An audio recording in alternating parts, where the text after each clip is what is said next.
Olá, 8 de agosto de 2018, as principais notícias desta quarta-feira estão aqui na TV Difusora. Bancários podem entrar em greve, mas já anunciam paralisação de agências nesta sexta-feira no Maranhão. Pela primeira vez, eleitores transexuais e travestis vão poder votar com o nome social. No Maranhão são 107 eleitores, a maioria na região metropolitana da capital. Mercado imobiliário volta a crescer, mas quais os cuidados que o comprador deve ter na hora de adquirir um imóvel? Destaque da Copa do Nordeste é o novo reforço do Sampaio Correia. E no estúdio o assunto é a Semana do Advogado. O Bom Dia Maranhão está começando agora.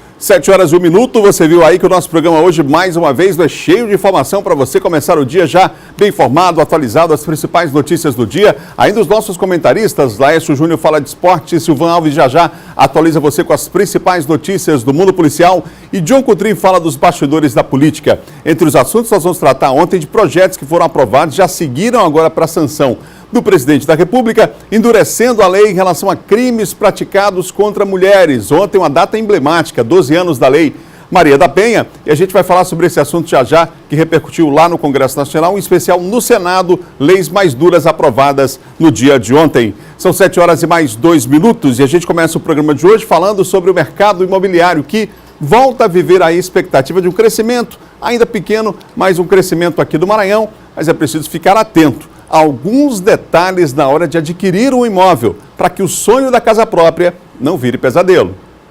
O setor imobiliário esperava o alívio na crise e a melhora das vendas, que agora começa a sentir. O aquecimento gira em torno de 4%. Isso segundo a Associação dos Corretores de Imóveis do Maranhão.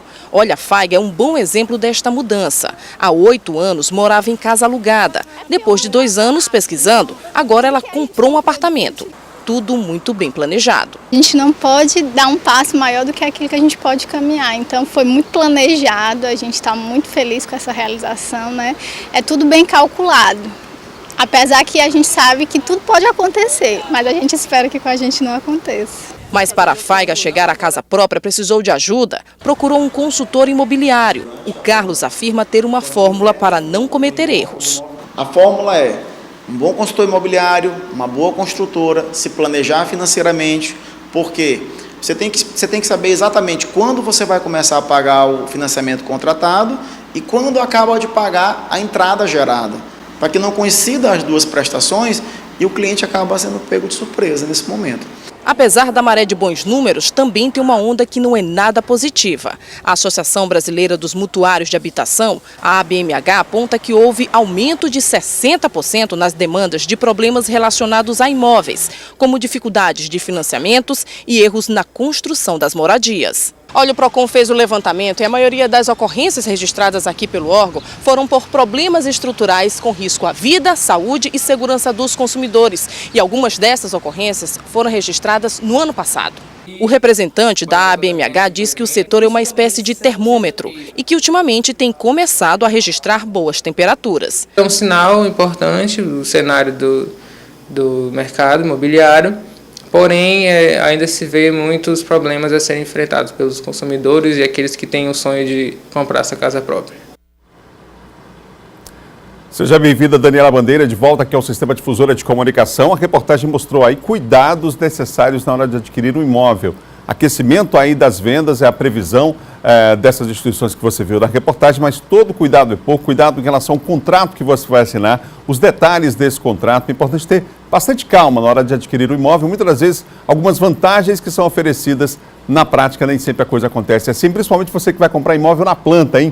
Muito cuidado, observe as áreas, veja se aqueles registros necessários junto à prefeitura, liberação de laudos do Corpo de Bombeiros, está tudo certinho, o tamanho da área de lazer, muitas vezes eles colocam lá, playground. Você vai olhar, tem um espaço que se colocarem 4 crianças naquele espaço, já lotou, já encheu o local. Então é preciso ficar atento, piscina, a mesma coisa, qual o tamanho, qual é a área, para depois você não se decepcionar, não é? Olha, nos próximos dias, São Luís vai receber a primeira etapa das obras do Hospital da Criança, uma obra aguardada já há muito tempo. Uma audiência pública realizada ontem reuniu representantes de diversas instituições que estão acompanhando de perto a execução da obra. Uma sentença aplicada pela Justiça no ano passado obrigou o município a finalizar a construção da unidade de saúde. Durante a audiência, representantes da Defensoria, Ministério Público e Vigilância Sanitária relataram alguns dos problemas observados na unidade. O momento de hoje foi deflagrado a partir de uma provocação do Ministério Público, um excelente trabalho realizado já desde 2008. E então são 10 anos em que esses problemas se perpetuam. O secretário municipal de saúde reconheceu as dificuldades existentes, mas ressaltou que parte dos problemas está relacionado à falta de recursos para a área da saúde e que mais da metade dos pacientes que vêm para o hospital não estão na área de atendimento do município. Lula Filho também anunciou a entrega da primeira etapa da nova unidade do Hospital da Criança, com pelo menos 3 consultórios para atendimento e que deve ser inaugurada nos próximos dias. Hoje a gente entrega uma nova recepção, mais moderna, mais ampla, acolhedora, com laboratórios, com a classificação de risco, nebulização, sala de medicação e a obra continua. Logo vamos entregar o novo laboratório, repousos e mais as mudanças de fluxo que os médicos e os outros profissionais pediram dentro do hospital. Durante a audiência foi anunciado que para a continuidade das obras, o município vai contar com a parceria do governo do estado, que apresentou um cronograma para as próximas etapas. No dia 30 de setembro, nós apresentaremos o orçamento e o projeto concluído, e nesse projeto vai estar o cronograma de execução da obra. Vamos licitar agora o restante da obra para o Estado poder terminar, concluir e entregar um novo hospital para a cidade. No final, o presidente da audiência, o juiz Douglas de Melo Martins, deferiu o pedido do município e agora vai acompanhar de perto o cumprimento do que foi proposto. Para nós acompanharmos, depois a licitação, depois queremos saber quem ganhou a licitação, quais foram as empresas. Vamos reunir com essas empresas para garantir que nenhuma deixe de cumprir as suas responsabilidades e prazos, de tal forma que, ao final, nós tenhamos o hospital devidamente reformado e ampliado. Nós não vamos conseguir resolver no tempo que a gente gostaria, mas nós vamos manter firme sim no propósito de resolver. Mais importante do que a velocidade é a consistência, e consistência não vai nos faltar. São 7h08, não perca a hora, hein? Confira agora o nosso giro de notícias. Termina hoje o prazo das inscrições para famílias que querem participar dos próximos sorteios de moradias subsidiadas por programas como Minha Casa Minha Vida na capital. O cadastro pode ser feito no portal da Prefeitura de São Luís ou nos 19 postos de apoio. Podem participar pessoas com idade superior a 18 anos, com renda familiar até R$ 1.800 mensais e que não tenham imóvel no nome. Uma quadrilha que vinha realizando diversos assaltos em São Luís foi presa na Avenida dos Franceses. Com o bando, os policiais apreenderam um revólver calibre 38 com munições, celulares e bolsas. Na delegacia, um dos presos se apresentou como dono do veículo usado pelos suspeitos. 30 dias é o prazo para o Corpo de Bombeiros divulgar o laudo sobre as causas do incêndio em um hospital particular aqui em São Luís. O grupamento de atividades técnicas analisou a estrutura do prédio e o entorno do hospital. A vistoria foi motivada por conta do incêndio que atingiu uma subestação que atende a unidade hospitalar.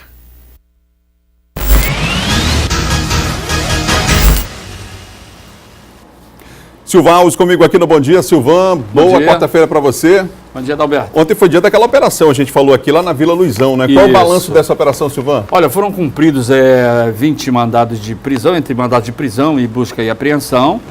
Foi uma operação que já vinha sendo objeto de investigação, capitaneada pela Superintendência de Homicídio e Proteção à Pessoa. Essa operação, Adalberto, ela teve origem depois em que houve um duplo assassinato. Pai e filho foram executados, mas 2 pessoas acabaram sendo mortas, sendo feridas também naquela oportunidade.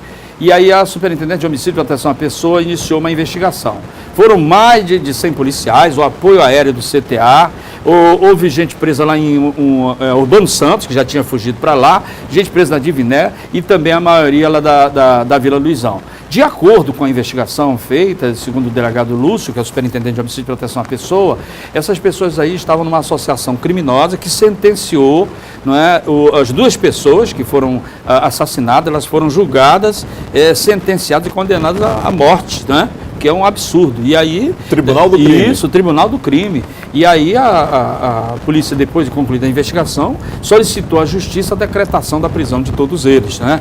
Que foram todos conduzidos primeiro para as delegacias, para o SAISP, depois do SAISP, já devidamente já com as prisões legalizadas, eles foram encaminhados aí para o sistema prisional.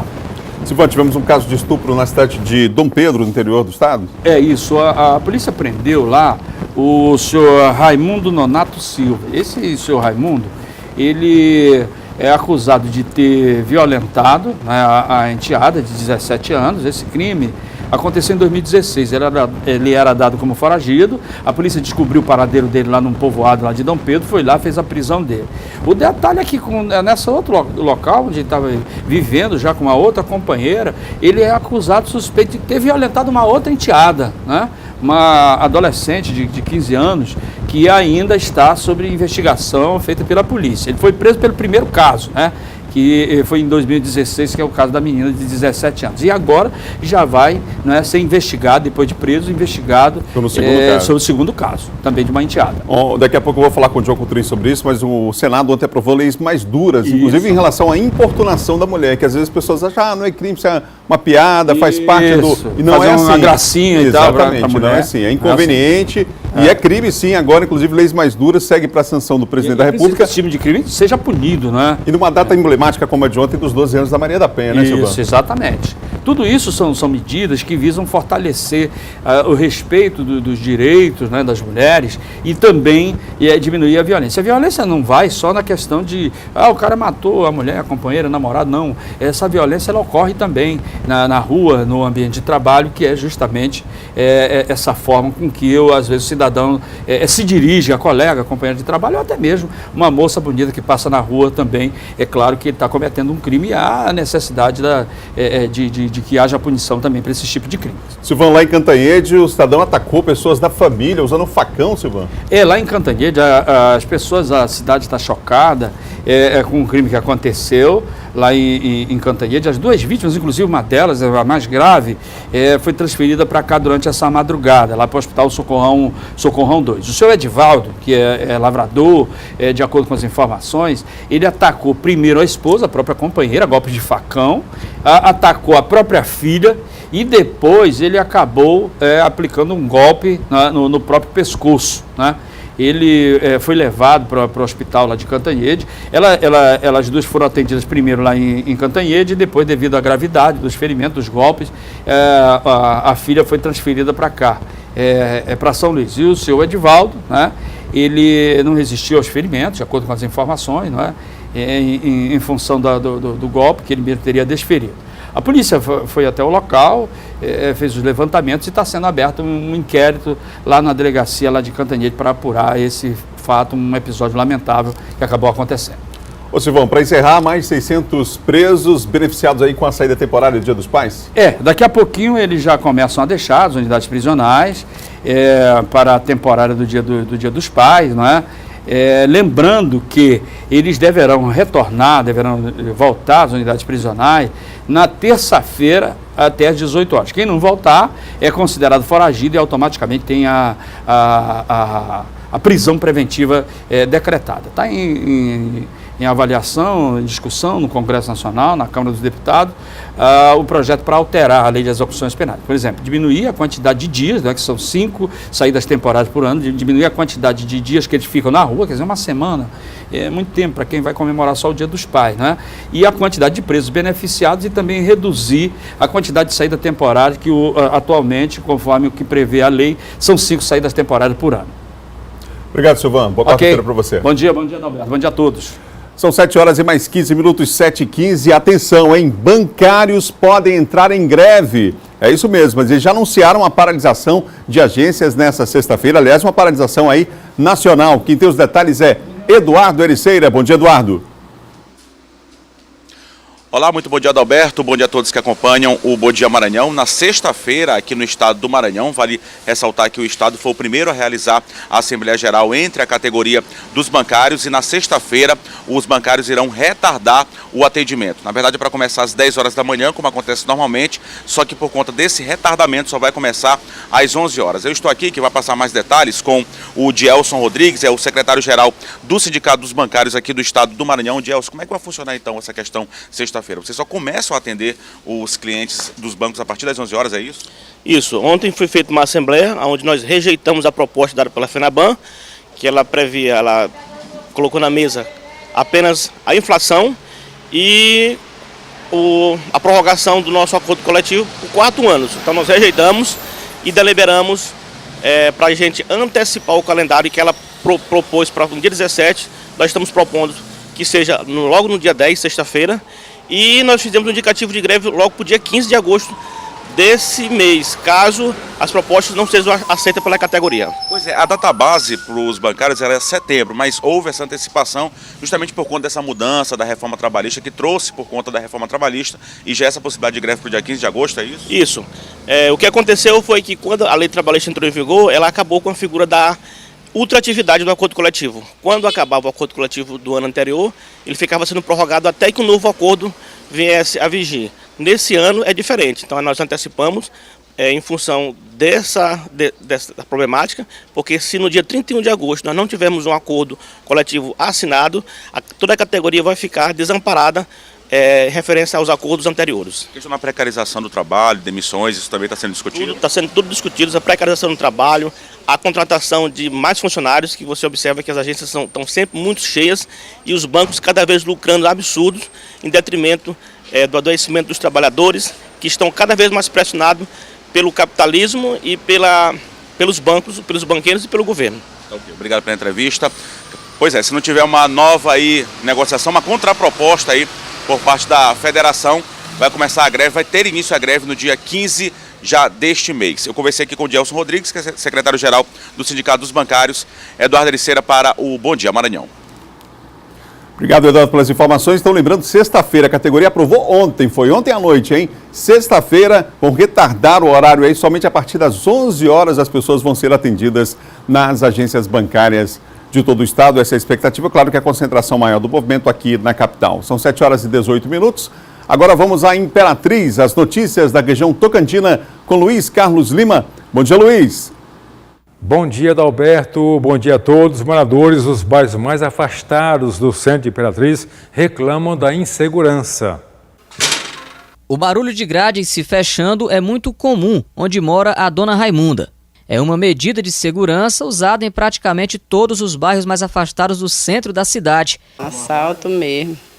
Mão armada, botaram um revólver aqui em mim, o outro no meu filho, no ouvido aqui, ele estava limpando os tomates aqui, né? Eles entraram, embora, bota o dinheiro aí que senão eu te mato e mato teu filho. Se dentro de casa ou do comércio atrás das grades ninguém está seguro, nas ruas e mesmo com a presença da polícia, os moradores de bairros periféricos de Imperatriz ainda andam com medo. Tenho vontade de ir embora daqui, mas só que meu dinheiro do meu aposento é aqui, e aí minha morada é aqui, aí eu não tenho como eu sair. Para onde? Porque se eu vir para outro lugar do mesmo jeito. Além dos assaltos à mão armada, outros crimes, de acordo com levantamentos policiais, acontecem em número maior na periferia. Os homicídios, por exemplo, em 2018, só em Imperatriz foram 79 até o fechamento da apuração dos dados por nossa produção. Segundo a Polícia Civil, dos homicídios registrados aqui em Imperatriz, pelo menos até a produção desta reportagem, 48 aconteceram nos bairros da periferia.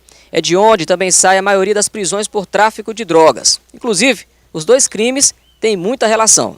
Tem crescido e a tendência é crescer mais se não houver realmente um basta por conta das autoridades. Na opinião deste sociólogo, a violência em números maiores na periferia de uma cidade como Imperatriz tem vários motivos. A questão do crime e do maior número de homicídios nos bairros periféricos está diretamente associada à posição marginal, marginalizada, de o que seria uma posição marginal, uma posição desses bairros de ausência de serviços públicos, Aqui em Imperatriz, uma casa de abrigo completa 10 anos de criação. Um seminário foi realizado para celebrar a data. Durante 10 anos, mais de 200 mulheres e 340 crianças foram acolhidas na Casa do Abrigo Doutora Ruth Noleto. Tem a equipe plantonista, temos assistente social, atendimento psicológico aqui no CRAM, a gente traz a mulher, encaminha para cá. Em comemoração aos 10 anos de funcionamento, foi realizado um seminário sobre acolhimento institucional para a mulher vítima de violência doméstica e familiar. O que é importante a gente enfatizar é a importância da denúncia. Todos nós devemos ter esse compromisso. Durante o seminário foram apresentados números e também foi feito um balanço de ações já realizadas, como atendimento e acompanhamento social, psicológico e pedagógico, em parceria com o Centro de Referência de Atendimento à Mulher e todos os órgãos que compõem a rede de enfrentamento. A gente observa que teve um avanço sim, né? E as pesquisas mostram aí, a gente tem a impressão de que o número da violência aumentou. Não é isso, porque as mulheres passaram a ter mais coragem de denunciar. Por hoje é só Adalberto, de volta com você no estúdio. Obrigado, Luiz, pelas informações. No próximo bloco, confira uma entrevista com o presidente da Ordem dos Advogados do Brasil, no Maranhão, sobre a Semana do Advogado. E mais, o Tribunal Regional Eleitoral recebe hoje a primeira denúncia para o Comitê de Fake News do Maranhão. Assunto para John Coutrin depois do intervalo. São 7h21 no Maranhão.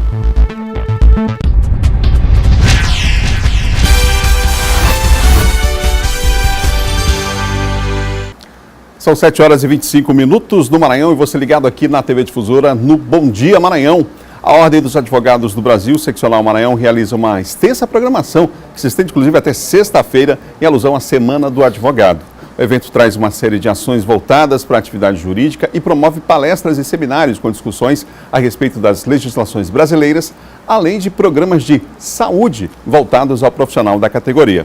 Para falar sobre o assunto, eu recebo aqui no estúdio o presidente da OAB Maranhão, Tiago Dias. Presidente, bom dia. Bom dia, Adalberto. Bom dia, telespectadores da TV Difusora. Sempre um prazer enorme estar aqui com vocês para falar sobre advocacia, sobre temas de cidadania. Temos que comemorar, a advocacia maranhense tem que comemorar nessa data, nessa semana, e quais são os principais desafios? Temos que comemorar muitos avanços a gente conseguiu obter no último ano. Ainda precisamos dar alguns passos precisam ser dados, mas temos muito que comemorar. Muitas salas instaladas nos fóruns no interior do estado, que dá dignidade ao exercício profissional da advocacia. Sedes de subseção, instalamos 7 sedes de subseção nos últimos 2 anos, trazendo capacitação, nosso sistema de prerrogativas muito eficiente e culmina, Adalberto, com uma ampla programação essa semana para o advogado e para a advogada. Na segunda-feira tive a felicidade e a honra de instalar o Conselho Estadual da Jovem Advocacia, uma preocupação que nós do AB temos especificamente com o jovem advogado, com as dificuldades inerentes àqueles que estão no início de carreira, e toda carreira no começo possui dificuldades muito particulares, e a Ordem tem se preocupado muito com isso, e por isso criamos o Conselho Estadual da Jovem Advocacia, instalamos na última segunda-feira, com viés de debater temas específicos importantes à jovem advocacia. Ontem e hoje, ontem no Fórum Desembargador Sarney Costa, hoje na Justiça do Trabalho e na Justiça Federal, a Caixa de Assistência dos Advogados do Maranhão estará fazendo saúde CAAMA, com teste de glicemia, ferindo pressão, com um médico dando orientações aos advogados e às advogadas. Hoje também iniciamos na Ordem no período noturno, às 18h30, hoje e amanhã, um seminário da nossa Escola Superior da Advocacia, falando sobre justiça e cidadania. Abrimos com uma palestra sobre direitos do consumidor, aspectos da cidadania, teremos palestras sobre mediação e arbitragem, teremos palestras sobre o papel do Estado na cidadania de cada um de nós e encerramos na sexta-feira com o que eu tenho chamado de cereja do bolo, amanhã e sexta. Amanhã teremos o café da manhã com os advogados na Justiça do Trabalho, um lanche com os advogados na Justiça Federal. Na sexta, um café da manhã com os advogados no Fórum Desembargador Sarney Costa e culminando com a instalação da nova sala da advocacia no Fórum Estadual no Calhau e nova sala da advocacia com mais comodidade, com mais conforto, ampliando os serviços que a gente tem buscado prestar a toda a advocacia do Estado do Maranhão. Presidente, vamos falar sobre as eleições desse ano, inclusive a OAB, junto com a CNBB, a Conferência Nacional dos Bispos do Brasil, tem combatido, né, fortemente a questão das fake news, já inclusive com o WhatsApp disponível para as pessoas fazerem essas denúncias. Apesar do pouco tempo, desses dias apenas, né, tivemos poucos dias aí do lançamento da campanha, qual é o balanço que é possível fazer até agora e que perspectiva a OAB tem em relação à participação do cidadão na denúncia, por exemplo, de crimes como esse? Olha, Adalberto, a gente precisa, eu tenho dito isso. Isso é uma campanha que foi idealizada pela OAB e pela CNBB, mas ela tem que ser realizada por toda a sociedade, por todas as instituições sérias desse país. As fake news, a gente sabe os prejuízos que já trouxeram a tiveram pessoas que já se suicidaram, nós já tivemos linchamentos, nós já tivemos empresas que quebraram gerando desemprego, nós já tivemos execração pública de personalidades por fake news, por notícias falsas. E é exatamente isso que a gente quer coibir de maneira muito severa. As redes sociais, a internet, acima de tudo as redes sociais, trouxeram consigo coisas muito boas. A democratização da informação, a democratização e a celeridade do conhecimento, mas também trouxeram o perigo das fake news. E o que a gente precisa alertar e conscientizar a sociedade é de que nem tudo aquilo que está nas redes sociais é verdadeiro. Nós precisamos alertar e conscientizar a sociedade é que o mesmo cidadão de bem, quando compartilha uma notícia falsa, ele pode estar cometendo um crime. E isso precisa ser coibido em todas as esferas, sobretudo, Adalberto, quando chegamos no período eleitoral. Que a grande festa da democracia nas eleições não pode ser contaminada por mentiras, por fake news, por notícias falsas. O que deve prevalecer são as ideias, são as propostas, e a ordem sempre defende isso. Tem que prevalecer as ideias, as propostas, os valores, aquilo que cada candidato já fez ou deixou de fazer, e não mentiras. O cidadão tem que votar naquilo que será melhor para o nosso Estado, para a nossa cidade, para o nosso país. Isso é uma preocupação muito forte da ordem, por isso disponibilizamos o número de WhatsApp, por isso convidamos, de maneira muito entusiasmada, os outros setores da sociedade civil e, acima de tudo, a imprensa tem um papel importantíssimo nisso, porque sabemos que só chegando ao cidadão, por meio da imprensa, por meio de todas as entidades, a gente vai conseguir conscientizar para superar e melhorar essa questão do compartilhamento das fake news. Qual é o número do telefone que o senhor tem? É só entrar no site da OAB, oabma.org.br, e lá tem tanto a denúncia que pode ser feita no site, como o número do WhatsApp, está tudo disponível no site da Ordem. Presidente, a gente observa na história da redemocratização do Brasil, a OAB teve um papel extremamente importante.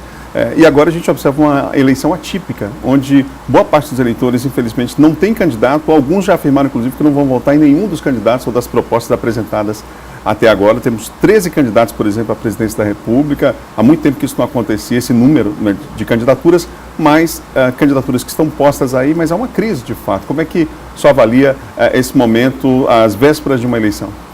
Olha, acho que fica muito claro a todos nós que resta uma crise de representatividade, uma crise de credibilidade do nosso sistema político. A verdade é que o cidadão e a cidadã, eles não confiam mais nos políticos que aí estão postos, eles não confiam mais que a solução, na credibilidade. Nós políticos, a verdade é que por conta de tudo que ocorreu nesse país nos últimos 10 ou 15 anos, perdeu-se a confiança nos atores políticos. Isso é muito preocupante, porque dentro de um regime democrático, nós vivemos numa democracia, e sempre digo que para os males da democracia, mais democracia, para os males da política, bons políticos, e para os males da eleição, o voto consciente. Eu acho que essa é a visão que nós precisamos ter. A solução está no Estado democrático de direito, e para isso precisamos de política, e para ter política precisamos de bons políticos. A sociedade precisa ter em mente que quem vota em branco, quem vota nulo, também está elegendo alguém, ou melhor, está deixando que outro eleja por si. E isso a gente tem que ter muito cuidado e muita responsabilidade. Apesar da crise de representatividade, a crise de confiança que a sociedade tem no sistema político hoje, é muito importante chamar, concitar todos os cidadãos para que a gente faça análise das propostas, faça análise dos candidatos e efetivamente vá às urnas lá em outubro e vote naquele que for melhor, naquela que for melhor representar nossa cidade, nosso estado, nosso país. Obrigado, presidente. Parabéns aí pela Semana do Advogado, pelo Dia do Advogado aí no final de semana. Muito obrigado pela oportunidade e aproveito para parabenizar cada advogado e cada advogada desse estado pela chegada do dia 11, agora no próximo sábado, o Dia dos Advogados. Parabéns a todos vocês. Um excelente dia a todos os telespectadores, a você, Adalberto. Obrigado, Thiago. Os eleitores transexuais e travestis terão seu nome social impresso no título de eleitor pela primeira vez nas eleições gerais deste ano. Ao todo, 6.280 pessoas fizeram essa escolha, de acordo com as informações divulgadas pelo Tribunal Superior Eleitoral. Aqui no Maranhão, 107 eleitores vão usar o nome social na hora de votar esse ano, 57 na região metropolitana de São Luís. As eleições de outubro terão um significado completamente diferente para a Beatriz, que é transexual. É que pela primeira vez ela irá às urnas com o nome social, reconhecido no título de eleitor. Mostrar para a sociedade o direito de ser reconhecida como a gente se vê. A gente não quer que em momento algum constrangir ninguém e nem ser constrangida, né? Então, quando a gente recebeu esse direito de ser reconhecida, a qual a gente se vê no sexo feminino, para a gente foi um grande avanço. Neste ano, eleitores transexuais e travestis tiveram a possibilidade de ter o nome social impresso no título de eleitor e no caderno de votação. Em todo o Maranhão, mais de 100 fizeram a escolha. O prazo determinado pela Justiça Eleitoral para a inclusão do nome social no documento ocorreu entre 3 de abril e 9 de maio. Nome social é como um transexual ou travesti é socialmente reconhecido. É uma vitória, né, que veio. A gente sabe que nada vem com facilidade, né, mas a gente não pode parar um só instante. A gente está todo dia buscando esses direitos, esse reconhecimento. A gente procura ouvir todos os lados, todos os candidatos, tá, para que esses reconhecimentos não venham por água abaixo. Pelo contrário, a gente quer esses reconhecimentos mais do que garantido ali na lei, no papel. Além do título de eleitor, a Beatriz já conta com o nome social também reconhecido no CPF. Para ela, que também trabalhará voluntariamente como mesária durante o processo de votação, ser reconhecida como transexual pela Justiça Eleitoral é, sem dúvida, sinônimo de vitória. Um avanço para todos nós, né? Torno a falar, com muito orgulho que a gente, quando chamada em público no sexo a qual a gente se vê, para a gente é como se ganhasse na Mega Sena, essa é a verdade. Nós vamos continuar falando sobre as eleições aqui no estado do Maranhão. Diogo Coutrinho, bom dia para você. Bom dia, Adalberto, bom dia a todos. O Tribunal Superior Eleitoral solicitou a vinda de forças federais para 4 estados da federação. O envio de forças federais para 4 estados. Entre eles, o Maranhão, não é isso, John? Correto, Adalberto. O Tribunal Superior Eleitoral autorizou, então, o envio dessas Força Nacional de Segurança, as forças federais, para as eleições do Maranhão. Foram 4 estados. Aqui, Maranhão e Piauí, nessa região, no Maranhão, Adalberto, serão 72 municípios que serão contemplados com o envio dessa Força Federal, essa Força de Segurança Nacional, para garantir a segurança das eleições e a ordem no pleito deste ano, no Maranhão, em especial nesses 72 municípios. Mais uma vez, na primeira vez, mais uma vez, essas forças atuarão nas eleições do estado do Maranhão, nas eleições de outubro deste ano. Ô John, a Câmara dos Deputados decide hoje a cassação de Maluf, com detalhe, a portas fechadas? A portas fechadas. O que acontece? A mesa diretora, que se reuniria ontem, adiou para hoje essa reunião, esse encontro, a mesa diretora da Câmara Federal, ali sob o comando do Rodrigo Maia, para decidir sobre a cassação do mandato do Maluf. O Maluf, Adalberto, foi condenado a 7 anos e 9 meses de prisão por conta de lavagem de dinheiro quando ele foi prefeito da cidade de São Paulo. Então o Maluf hoje cumpre prisão domiciliar e aí a Câmara aguardava então o trânsito e julgado da decisão. Havia uma dúvida. Já houve o trânsito julgado e aí a Justiça enviou para a Câmara dizendo que já houve o trânsito julgado, então já pode decidir sobre a cassação do Maluf. Hoje a mesa diretora se reúne, então, basta a maioria simples da mesa para que o Maluf perca o mandato e aí ele não tenha mais um mandato ali como deputado federal pelo estado de São Paulo. E aí essa decisão será analisada hoje. A defesa alega que isso deveria ser levado ao plenário, mas a mesa diretora vai analisar, então, sobre o futuro aí do mandato do Maluf e com certeza ele deve ser cassado. John, ainda há pouco na entrevista com o presidente da OAB aqui, nós falamos sobre o combate às fake news, né? Hoje o Tribunal Regional Eleitoral do Maranhão recebe a primeira denúncia daquele comitê consultivo montado na Justiça Eleitoral? Recebe hoje. Um candidato majoritário, um candidato a governador, aliás, pré-candidato a governador do Maranhão, ele uma ação dos seus advogados contra uma página na internet, no Facebook, que estaria denegrindo a imagem desse pré-candidato a governador.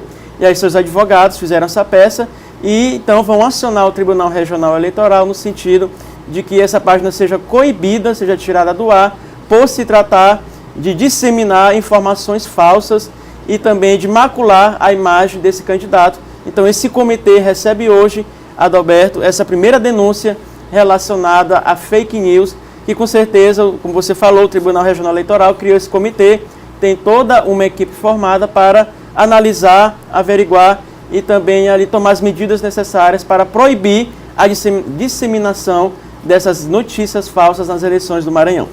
Em Governador Nunes Freire, a Justiça reconhece que Indalécio está em condições de ser prefeito? Em condições. O que aconteceu? O Indalécio, prefeito de Governador Nunes Freire, ele sofreu um AVC em outubro do ano passado, Adalberto, e aí ele teve que se afastar para tratamento médico. O vice dele, o Josimar, assumiu a prefeitura e queria continuar. O Josimar alegava que o Indalécio não tinha condições físicas para assumir a prefeitura de São Luís. O que foi feito? Foi feita uma perícia médica, 3 médicos analisaram a situação do prefeito de Governador Nunes Freire, o Indalécio, e constataram que ele tem plenas condições, apesar desse AVC sofrido, ele tem plenas condições de continuar conduzindo o município de Governador Nunes Freire. Então, o Indalécio deve voltar por uma decisão do desembargador Luiz Gonzaga.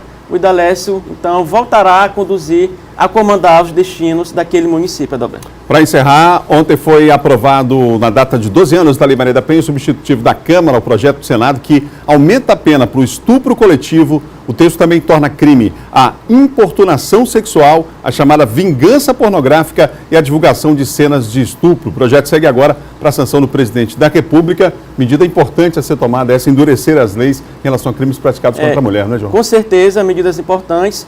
Adalberto, nós tivemos vários exemplos, em São Paulo, por exemplo, de homens no metrô, nos ônibus, que cometiam atos libidinosos contra mulheres e foram alvos de várias denúncias. A partir de então, houve um projeto, passou pela Câmara, foi para o Senado aprovou ontem, essa questão da importunação sexual, e aumenta também o crime para a questão de divulgação de cenas de estupro, e também estupro coletivo aumentou a pena em cerca de 1/3, ou seja, medidas punitivas, com certeza vão aí punir esses delinquentes que acabam aí cometendo esses atos e achavam que continuarão impunes.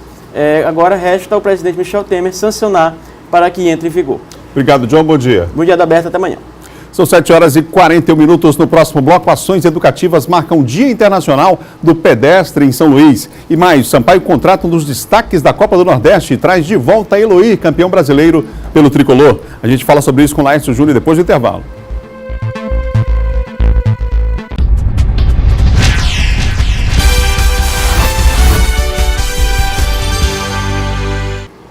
(7h45), não perca a hora, você ligado aqui na TV Difusora. Agora nós vamos falar, no último bloco do Bom Dia Maranhão, de esporte.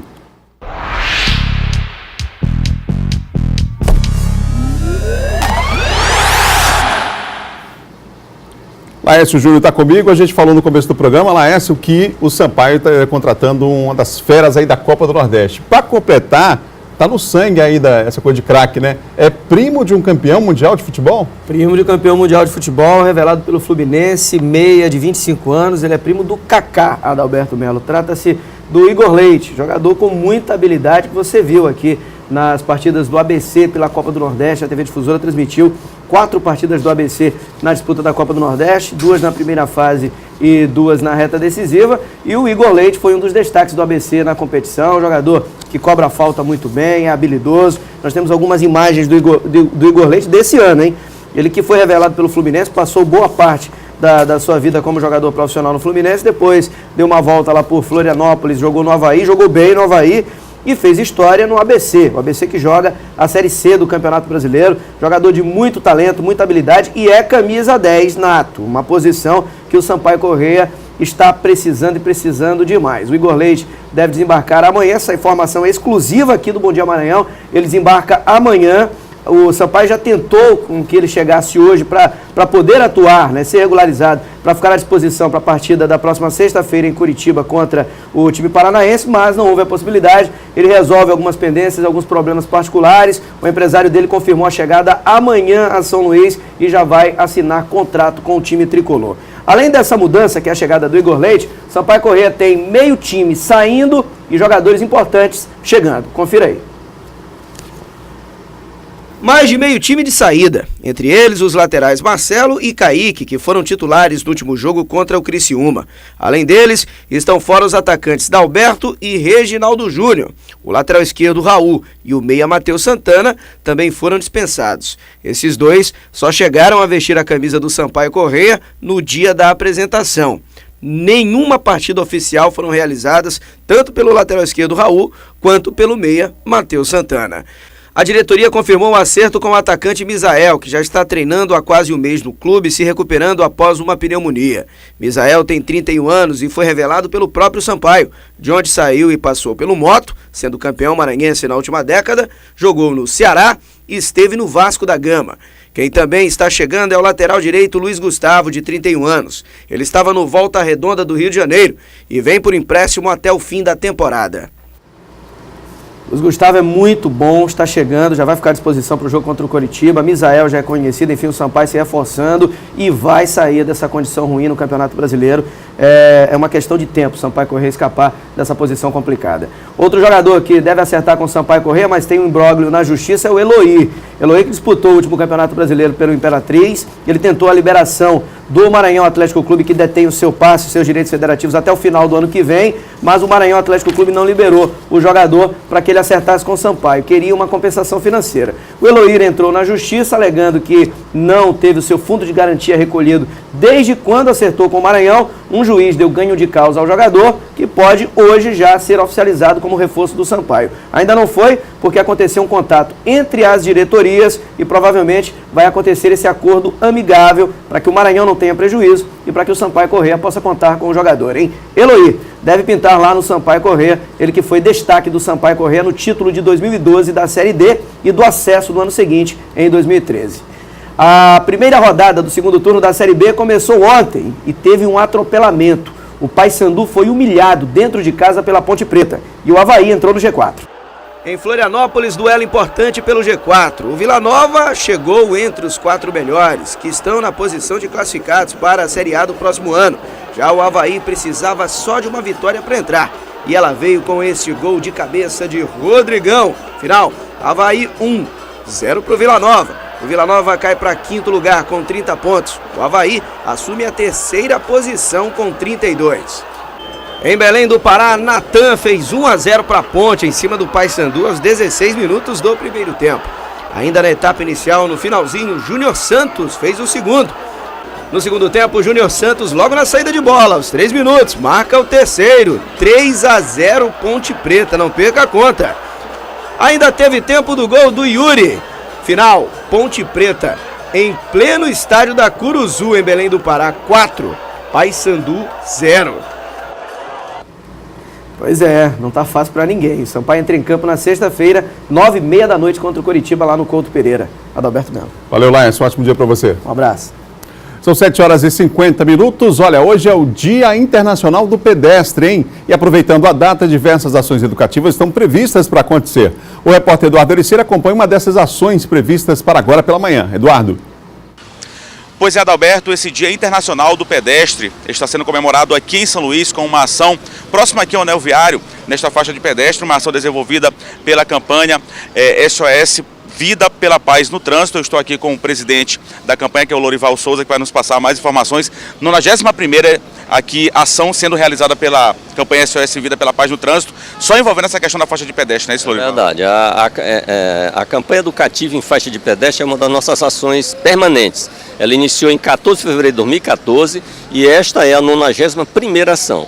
onde nós orientamos verbalmente os pedestres, distribuímos panfletos educativos, exibimos faixas com o lema da campanha "A vida passa pela faixa de pedestre", com o objetivo de educar o pedestre, de educar o condutor e de chamar a atenção das autoridades e da sociedade para esse problema da violência no trânsito. Em São Luís do Maranhão, o ano passado, de 190 pessoas que morreram só na cidade de São Luís, 55 foram pedestres. É perigoso andar nas ruas de São Luís. E envolve essa questão da faixa de pedestre, por mais que seja faixa de pedestre, mas também envolve motorista, né? Sem dúvida, o condutor é o principal ator nessa questão, porque ele é que quando ele observar um pedestre na faixa, ele deve parar na faixa para que o pedestre possa realmente atravessar com segurança. Ok, obrigado pela entrevista, Lourival. Eduardo Ericeira para o Bom Dia Maranhão. Valeu, Eduardo, pelas informações. Você viu aí os dados, né? Lamentável. 190 mortes no trânsito ano passado. Das 190, 55 pedestres morreram na capital maranhense. Número alarmante. A gente vai voltar a falar sobre esse assunto aqui no programa. Hoje é dia do pedestre, então mais um dia importante aí. Todo dia, né? A gente deve respeitar a faixa de trânsito, dar aquela paradinha. Você não vai perder o dia por causa disso, não. Pelo contrário, você vai ganhar muito respeitando o pedestre. Ótimo dia, outras notícias no portal MA10. Amanhã a gente se encontra às 7 da manhã no Bom Dia Maranhão. Até lá.